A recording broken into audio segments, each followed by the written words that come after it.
भगवान का जब मोहिनी अवतार हुआ तो मोहिनी अवतार के उस स्वरूप के सौंदर्य पर 33 कोटि देवता न्योछावर हो गए। सबके मन में यह भाव आया, ये जो भी प्रकट हुई हैं ये किसी भी प्रकार से हमको हमारी गृहिणी के रूप में प्राप्त हो जाएं। इतने सुंदर ठाकुर जी बनकर के आए। चंद्रमा भी पीछे पीछे चल रहे हैं, शंकर जी भी पीछे पीछे चल रहे हैं, ब्रह्मा जी भी पीछे पीछे दौड़ रहे हैं, वरुण आदि आदि जितने भी देव हैं सब मोहिनी पर ऐसे लट्टू हुए कि एक बार हमको देख भर ले, एक बार केवल हम पर दृष्टिपात कर दे, उसी मात्र से हमारा कल्याण हो जाना है। ऐसा ठाकुर जी का स्वरूप। परंतु उन 33 कोटि देवताओं में एक देव ऐसे हैं जिनका मोहिनी के प्रति ऐसा कोई दुर्भाव नहीं था, और वो देव थे सूर्य। सूर्य ने जब मोहिनी के सौंदर्य को देखा तो उनके मन में भाव आया, इतनी सुंदर, इतनी सुकुमारी, इतनी कोमल, इतनी मधुर, सबको तो लगे हमारी पत्नी बने, लेकिन सूर्य को लगे मेरी बेटी बन जाए, मुझे पुत्री रूप में प्राप्त हो जाए।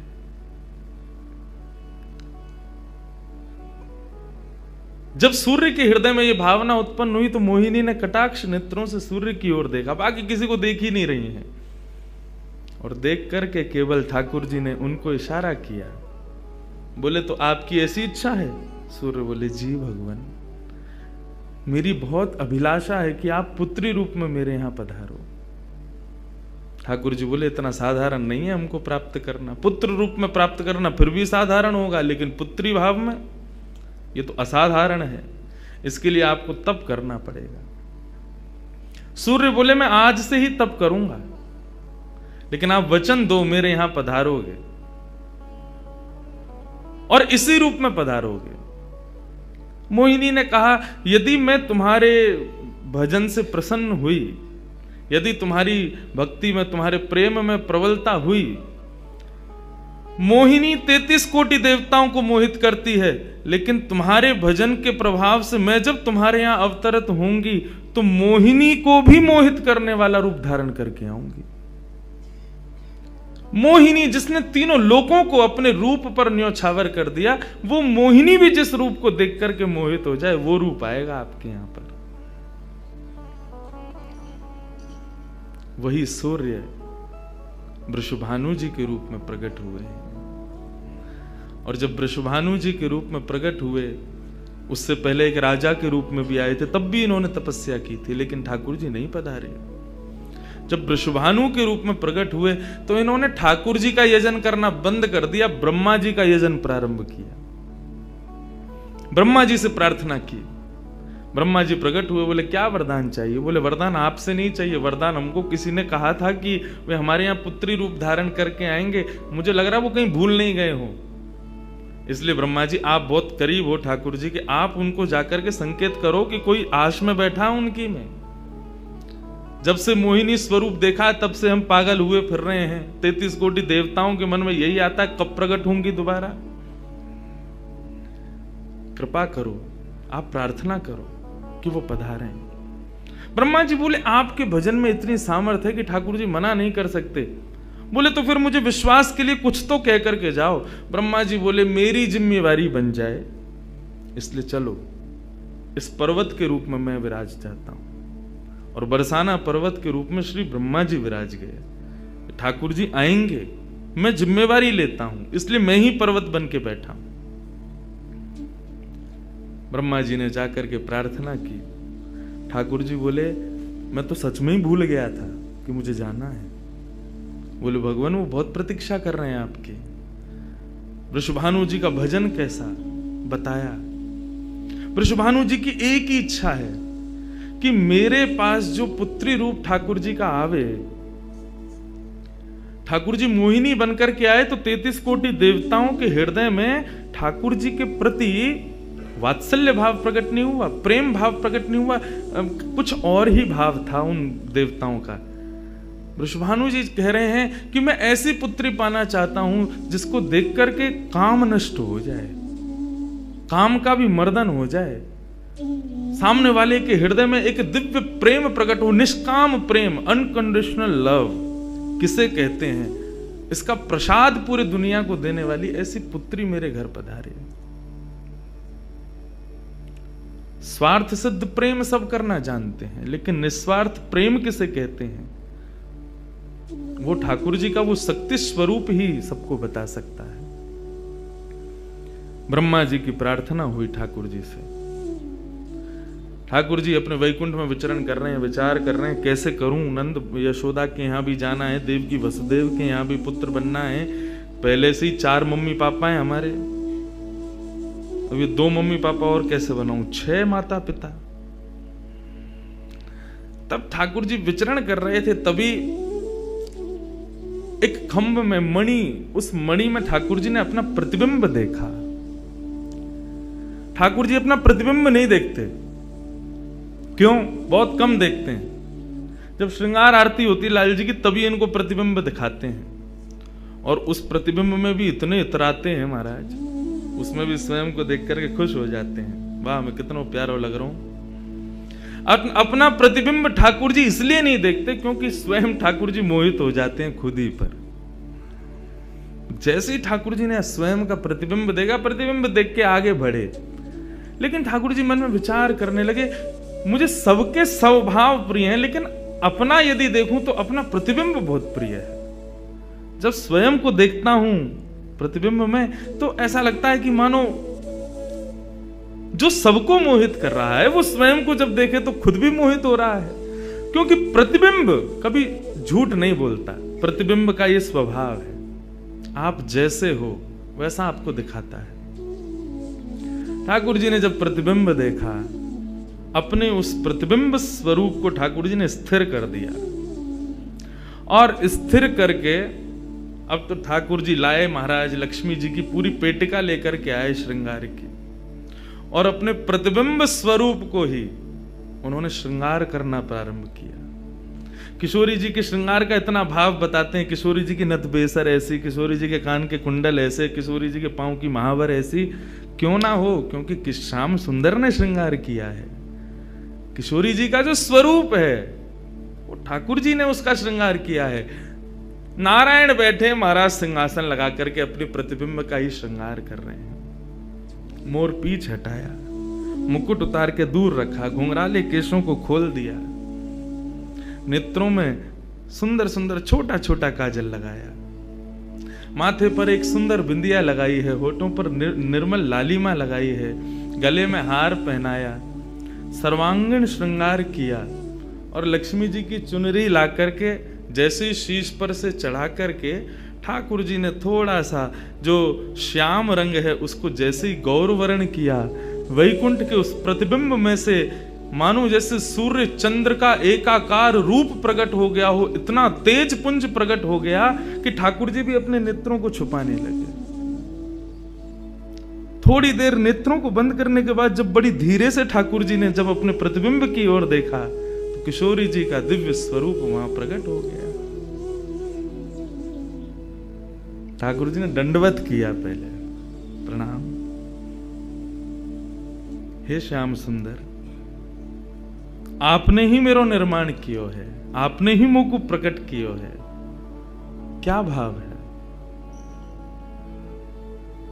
ठाकुर जी बोले कोई भाव नहीं है, केवल मोहिनी भाव से 33 कोट देवता मोहित हुए थे, लेकिन मैं मोहित नहीं हो पाया था, इसलिए तब से मैं भी तड़प रहा था कि मुझे भी कोई मोहित करे, उस मोहिनी को भी मोहित कोई करे।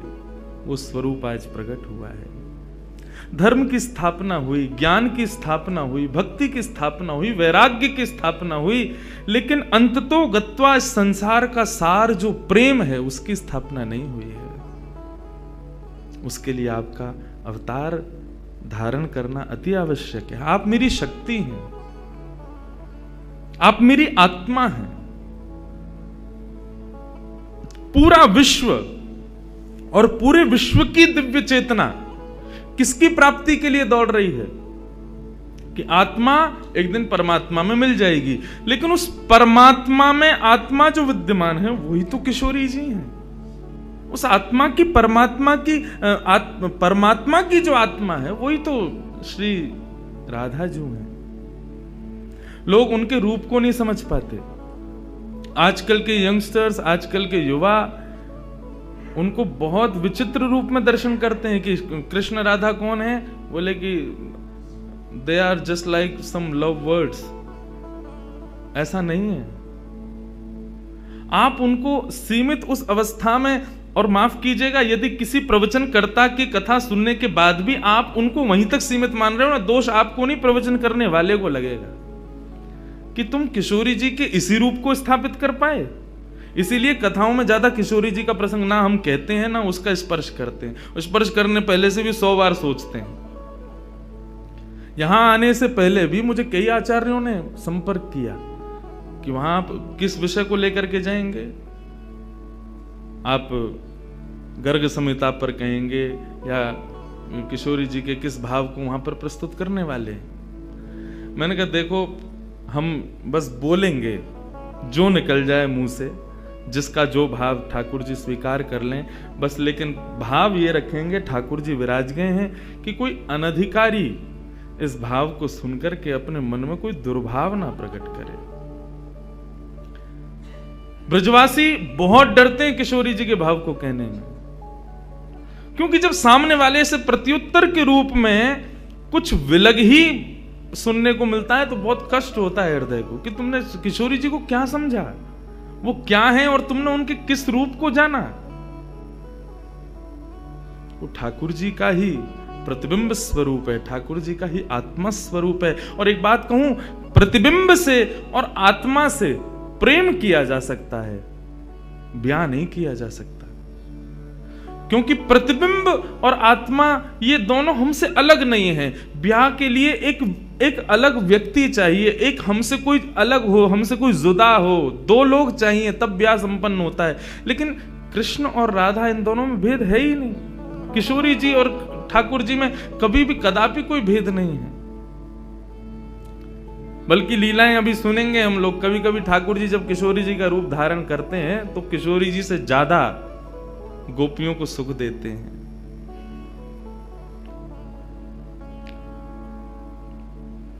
ऐसा भाव।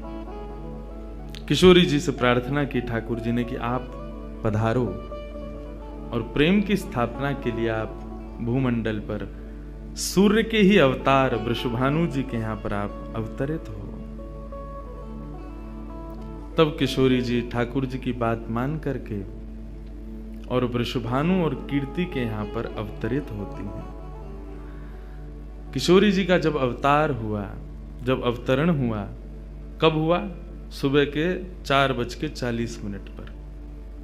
ठाकुर जी के जितने भी अवतार हुए या तो दिन में 12 बजे हुए या रात में 12 बजे हुए, लेकिन किशोरी जी का अवतरण भोर में ब्रह्म मुहूर्त में सुबह 4:40 पर हुआ। क्यों? बोले राम कृष्ण आदि जितने भी ठाकुर जी के अवतार हैं राक्षसों के वध के लिए आते हैं, तो या तो सूर्य की तेज ताप में उनका जन्म होता है, मानो वे प्रकाश स्वरूप हैं ऐसा भाव बताते हैं, या रात्रि में 12 बजे होते हैं वो इसलिए होते हैं, वो मानो ऐसा भाव रखते हैं कि चंद्रमा अंधेरे को दूर करता है, वो ज्ञान का प्रकाश है, वो ज्ञान है, उससे अंधेरा दूर होता है। तो ठाकुर जी रात्रि प्रकट होकर के ऐसा भाव रखते हैं कि काले निशा, काला ज्ञान जितना भी है धरती पर, उसको दूर करने के लिए हम पधारे हैं। लेकिन किशोरी जी का जो अवतरण है वो 4:40 ब्रह्म मुहूर्त में होता है। उसका क्या भाव है? बोले 4:40 ब्रह्म मुहूर्त के बाद सूर्य प्रकट होना प्रारंभ होते हैं। मतलब सारे मंगल कार्य ब्रह्म मुहूर्त में होते हैं। चिड़ियाओं का चहकना, कई पुष्पों का प्रकट हो जाना, मानव के मस्तिष्क में आज मुझे क्या करना है, वो दिव्य चेतना का प्रादुर्भाव होना, ये सब कुछ सुबह ब्रह्म मुहूर्त से प्रारंभ होता है। और सबसे बड़ी बात, सूर्य प्रकट होते हैं, धीरे धीरे धीरे धीरे अंधेरे को दूर करते हैं और धीरे धीरे धीरे गतिमान होते हैं 12 बजे तक। तो किशोरी जी का प्रादुर्भाव ब्रह्म मुहूर्त में हुआ, इसका ऐसा भाव बताते हैं कि मानो वो प्रेम जिस प्रकार प्रादुर्भाव से लेकर के और आगे के गंतव्य तक नित्य प्रति बढ़ता रहे, उसका वर्धन हो, वर्धन करने के भाव से किशोरी जी ब्रह्म मुहूर्त में पधारी। क्योंकि वर्धन होना ही एक नवीन दिन का ब्रह्म मुहूर्त से प्रारंभ होता है। ऐसे ही प्रेम का वर्धन, भक्ति का वर्धन, भाव का वर्धन, उन सब का वर्धन करने का प्रतीक है किशोरी जी, इसलिए ब्रह्म मुहूर्त में जन्मी है। किशोरी जी का प्रादुर्भाव हुआ, पूरे बरसाना में आनंद उत्सव मनाया गया, सब नाच रहे हैं, गा रहे हैं, आनंद मना रहे हैं। नंद बाबा भी आए, यशोदा जी भी आई हैं, उन्होंने भी आकर के वृषभानु जी को बधाई दी है। सब कुछ हुआ, लेकिन किशोरी जी के प्रादुर्भाव में एक वैचित्र था। क्या? दिन बीत गए 8, लेकिन किशोरी जी ने अभी तक नेत्र नहीं खोले। अभी तक किशोरी जी केवल एक छोटी सी बालिका हैं, एक सुकुमारी हैं, परंतु अभी तक किसी को भी किशोरी जी के नेत्रों का दर्शन नहीं हुआ। अभी तक किशोरी जी के नेत्र नहीं खुले हैं। इस बात से कभी कभी चिंतित हो जाते हैं वृषभानु जी और कीर्ति कि हमारी लाली है तो गई है, लेकिन पता ना क्यों अपने नेत्रन को नहीं खोल रही है। कभी कोई संत आ जाए, कोई वैष्णव आ जाए, कोई ब्राह्मण आ जाए, तो उनसे निवेदन करते हैं कि हमारी लाली नेत्र नहीं खोल रही। तब देवताओं ने नारद जी को भेजा, आप जाओ और जाकर के वृषभानु जी के इस मन के भाव को पूर्ण करके आओ, किशोरी जी के सुंदर नेत्रों का दर्शन उनको कराओ। तब श्री नारद जी महाराज का आगमन हुआ। नारद जी जैसे ही आए तो वृषभानु जी ने नारद जी को देखते ही सबसे पहले अपने पुत्र को बिठा दिया। श्री दामा से मिलो, हमारा लाला है। नारद जी उससे मिले, उसका सब देखने लगे। नारद जी मन में विचार कर रहे हैं कि ये उनसे कब मिलवाएंगे, किशोरी जी का दर्शन कब होगा। 2-3 दिन तक नारद जी विचरण करते रहे बरसाने में। वृषभानु जी का मन तो होता है कि मैं इनसे कुछ कहूं, कुछ पूछूं, थोड़ा किशोरी जी के बारे में, अपनी लाली के बारे में न कुछ जानूं, लेकिन अभी वो भाव प्रकट नहीं हो रहा है। तब एक दिन एक छोटी सी बरसाने की लाली को जब नारद जी महाराज खिला रहे थे और उससे प्रेम चर्चा कर रहे थे, ये दृश्य जब वृषभानु जी ने देखा, उन्होंने तुरंत नारद जी के चरण पकड़े और कहा, हे भगवान, हमारी एक लाली भई है, बहुत सुंदर है, सुकुमारी है, नन्ही सी है, अभी वाकु देख करके स्पर्श करवे में ऊं डर लगे कि कहीं हमारे स्पर्श से कोई कष्ट ना है जाए, या हमारे हम सबन को दर्शन भी ना करा में। लेकिन महात्मन आपसे पूछना चाह मैं, हमारी लाली नेत्र नहीं खोल रही है, कहा भाव है?